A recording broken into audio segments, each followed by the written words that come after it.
So whenever you're ready, go ahead and slate your name and outlet. Okay, sure. Herb Stratford, KMSB Fox 11 Tucson. So let me start with Josh.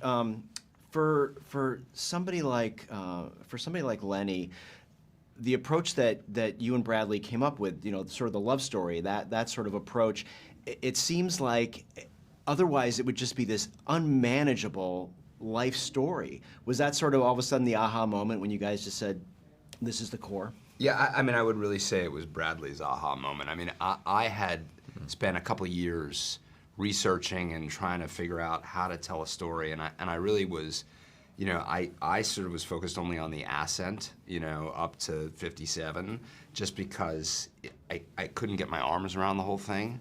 And Bradley came in, and what was amazing was, one, I realized I had barely scratched the surface with the research. Everything that I had read, he read and more. All the people I had talked to, he talked to and more. And so we went really deep.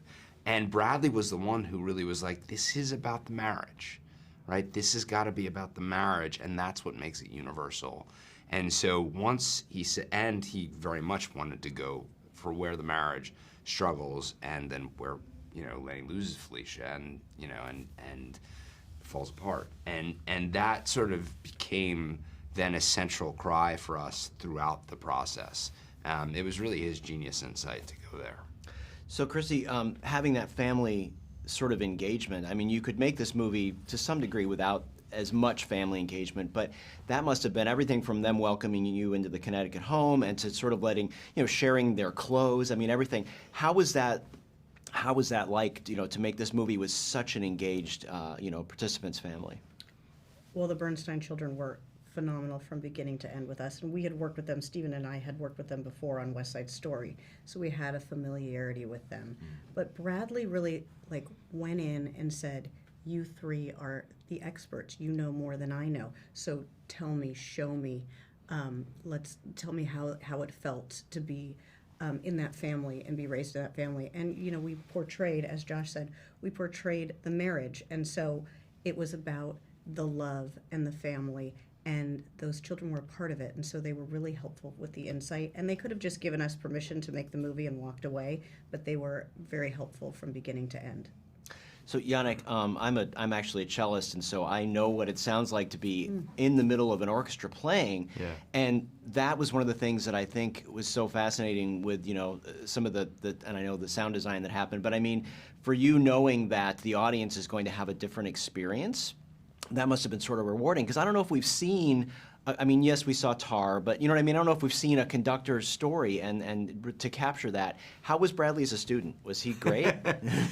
I mean, Bernstein is a monument and also well documented, and I think Bradley's studying of the videos of Lenny, it's astounding, how he captured all the mimics, all the little gestures. But what he wanted, and what we both wanted, is to be committed to what makes Lenny so special, which is the emotional impact when he's conducting. And that's also part of the movie. This is the idea, to feel what it was to have this man giving his heart and soul and sweat and blood and everything, his genius, to the music. So we had to make Bradley believable on a technical level, but keep him in this emotional state so that we could really get what it is. It's not only about seeing, oh yeah, it looks like he's kind of conducting, but it was more really about this truly unique Lenny emotional realm. And yeah, I can't imagine anyone doing it better than Bradley. It's amazing what he's done. So real quick, surprises that came out of this, you guys might have specifically, you felt like you did a lot of research. Something that just came up that just totally surprised any of you guys about the story? I mean, I would say, for me, what I was stunned by was, I've been writing for a while. You can always learn something new. Bradley loves to sit and read the scripts. We did like 100 drafts. And at the end of each draft, we would sit, or sometimes in the middle of a draft, we would sit and just read the draft to each other. And he wasn't acting, and I wasn't. We were just reading it out loud, and you would hear these things. And a truly great director, and I do believe Bradley is a truly great director, is relentless in pursuit of the truth that he's trying to achieve. And in reading those scripts over and over, we were constantly whittling and refining.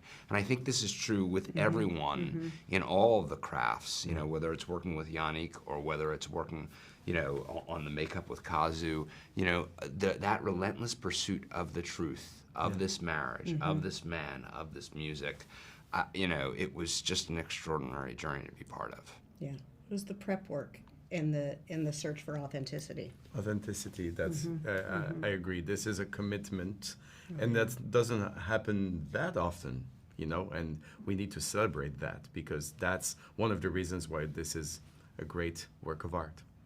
Well, thank you all very much. Thank you. It's a beautiful piece, and I can't wait to see it again. Great. Thanks, Thank guys. you. Thank you. JPI cut. Thank you very much. 5 years in the making. 5 years in the making, guys. Yeah, so we have Waters and Espressos